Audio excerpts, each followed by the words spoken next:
And let's do some more stories. With the ban on religious gatherings extended to the end of May, the Eid al-Fitr celebrations, which commemorates the end of the month of Ramadan, will not be observed for the first time in the life of many Muslims across the country. Now, what does this mean to the Muslim community, and how are they reacting to this ban, which is set to affect the Eid celebrations? My colleague Anas Abit has been engaging some Muslims in Techiman and filed this report.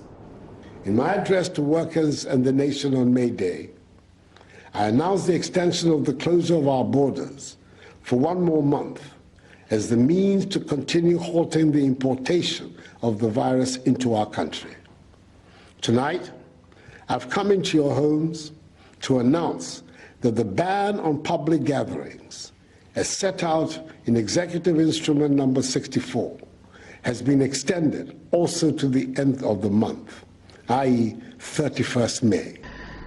This announcement by the President of the Republic of Ghana, His Excellency Nana Addo Dankwa Akufo-Addo, in his last address to the nation means that the Eid al-Fitr, a celebration which marks the end of the month of Ramadan, cannot be observed in a congregational manner by Muslims across the country. Now, in the first place, what is Eid al-Fitr? And what is the stance of this celebration to the Muslim Ummah? Sheikh Mansour Anas is an Islamic cleric.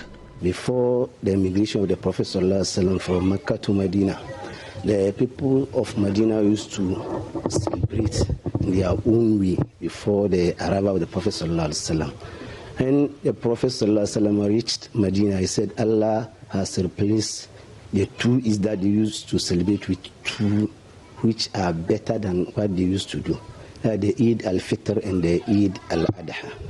So it is very important in Islam for us to have these 2 days in a year to celebrate our religion and then meet our friends, family, and then enjoy the moments when it's really that time. Sheikh Mansour tells me that though the celebration of the Eid is important to the Muslim world, its ban in a congregational manner does not affect the month-long fast being observed by Muslims. The Eid al-Fitr usually occur or happen on the first day of the month of Shawwal, which is the 10th month on the Islamic calendar. And the fasting has to do with the month of Ramadan, which is 29 or 30 days. When the month comes to an end, the fasting has ended. So the Eid is different, but it usually comes immediately after the end of the Ramadan, but it has nothing to do with the fasting. But under what instance does Islam permit Muslims to stay away from religious congregations?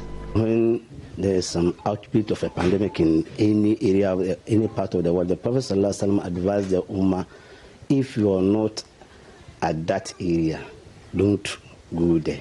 And those within that affected area shouldn't go out, just to experience this quarantine method, so to limit the infection and then the spread of the infection.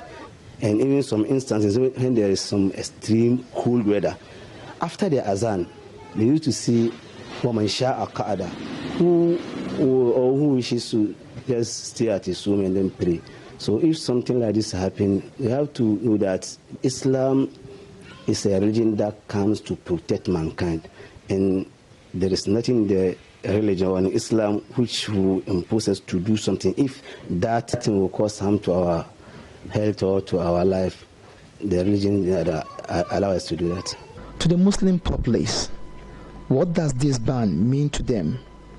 And are they worried that they are not observing this particular religious celebration after this Ramadan? We are really worried, but we have no choice but to accept it in good faith. Even though we are worried, but we don't have anything to do. It's God's making, and then we have to observe it as such.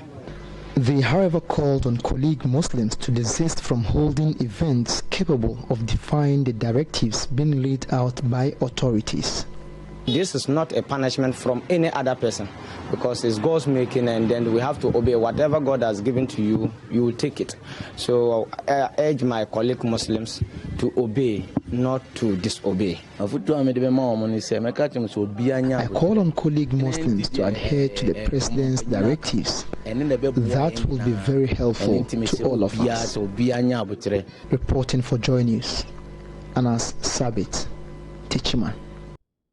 We are definitely not in ordinary times, but this too shall pass. We're taking a break for business here on Newsdesk, and Ghana's total debt stock in the first quarter goes up significantly to hit 236 billion cedis.